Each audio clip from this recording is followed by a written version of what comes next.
आसाम के ढुबरी में एक टीचर को फर्ज-ए-शनासी की सजा मिली। तस्मीना बेगम को तलबा को नकल करने से रोकने की कोशिश की तो इन्हें जदोकोब किया गया। इन्हें शदीद चोटें भी आई हैं। इन्हें 7 टांके लगे हैं। ये वाकया 20 जून का है। मुतासरा ने इस सिलसिले में FIR दर्ज कराई है।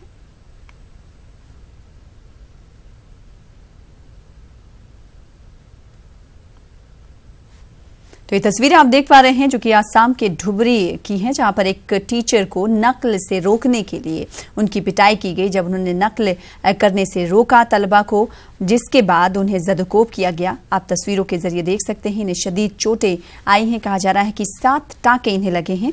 ये वाकया जो है 20 जून को पेश आया है। मुतासरा ने इस सिलसिले में हालांकि FIR दर्ज करा दी है।